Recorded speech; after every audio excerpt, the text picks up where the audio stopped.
দেশের ক্রিকেট তারকা মোহাম্মদ শামিকে তার স্ত্রী হাসিন জাহান এবং মেয়ের জন্য ভরণ পোষণ বাবদ প্রতি মাসে ৪ লক্ষ টাকা করে দেওয়ার নির্দেশ দিল কলকাতা হাইকোর্ট। মঙ্গলবার বিচারপতি অজয় কুমার মুখোপাধ্যায় হাসিন জাহানকে প্রতি মাসে ১.৫ লক্ষ টাকা এবং তাঁদের মেয়ের জন্য প্রতি মাসে ২.৫ লক্ষ টাকা করে দেওয়ার নির্দেশ দিয়েছেন।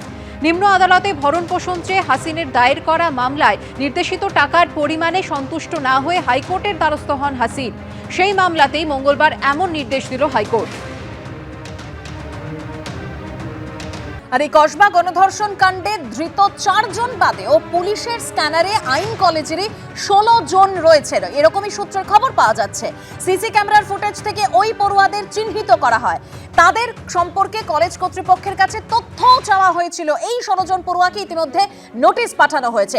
আর কি তথ্য রয়েছে পুলিশ সূত্রে, সরাসরি কথা বলবো। ময়ূক ঠাকুর চক্রবর্তী আমাদের প্রতিনিধি রয়েছেন আমাদের সঙ্গে। ময়ূক, দেখো, ১৬ জন পড়ুয়ার স্টেটমেন্ট অত্যন্ত ইম্পর্টেন্ট এই কারণেই যে ৭:৩০ থেকে রাত ১০:৫০ যে নারকীয় অত্যাচার হয়েছে তার আগে সেই সময় সিন অফ ক্রাইমে যারা প্রেজেন্ট ছিল তারা তো সবাই অ্যারেস্ট হয়েছে গ্যাং রেপের ধারা অনুযায়ী, কিন্তু তারা ছাড়া কারা কারা প্রেজেন্ট ছিল সেই বিষয়গুলো পুলিশ আধিকারিকরা ইনভেস্টিগেশন করে দেখছেন এবং জিজ্ঞাসাবাদ করে দেখছেন।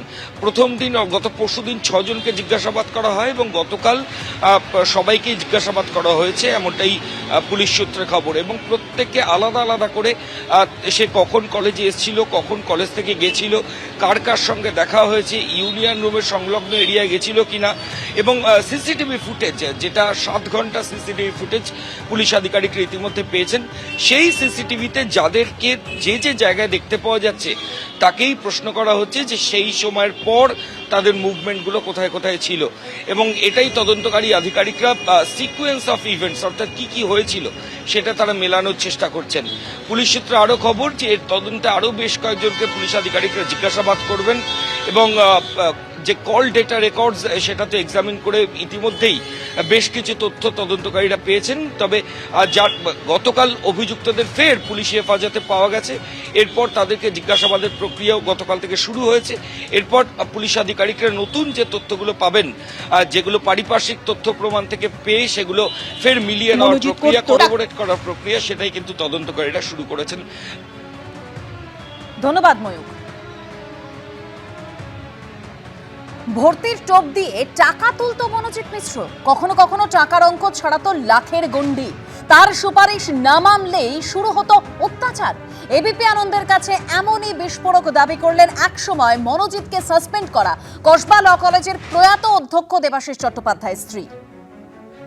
মনোজিৎ করতো, টাকা তুলতো অবশ্যই, মানে সেটা ঘুর পথে, মানে সেটা যেটা খবর আসতো, মানে সেটা অনেক সময় লাখের গন্ডি ছাড়িয়েছে। মূল হোতাও বরাবরই, মানে আমার যেটুকু জানা আছে, মানে বারে বারেই উনি ওই মনোজিতের নামটাই করতেন এবং মানে ও একটা নাইটমেয়ারে পরিণত হয়ে গেছিল। ও যাদেরকে নেতা বলে জাহির করতো তাদের কাছেও আমরা ঘটনাগুলো সব জানিয়েছিলাম এবং সবাই মোটামুটি অবহিত ছিলেন। মেরুদণ্ড সোজা রেখে বলেছিলেন যে হয় আমি প্রিন্সিপাল এই কলেজে থাকবো, নয়তো মনোজিৎ এই কলেজে থাকবে। দেবাশিসের সেই সময়কার কথাগুলো যদি মানে এখনকার নেতারাও যদি মানতেন বা মানে জানবার চেষ্টা করতেন ওর হিস্ট্রিটা, তাহলেও এই ধরনের ঘটনা ঘটতো না। ও সবসময় টিজ করা, ওই ছুটকাছে মেয়েদের পেছনে লাগা, মানে কলেজে নতুন যখন মেয়েরা ভর্তি হয়, ফার্স্ট ইয়ার ফার্স্ট সেমের মেয়েরা আসে তাদের সঙ্গে করা, এই জিনিসগুলো করতো। এগুলো দেবাশিসের নজরে এসছে, ও বারে বারে ওকে সতর্ক করেছে। যেটা সবথেকে আমাকে হার্ট করেছে বলতে পারেন যে এখনকার জিবি কিভাবে ওকে কলেজের নন টিচিং স্টাফ হিসেবে নিয়োগ করল।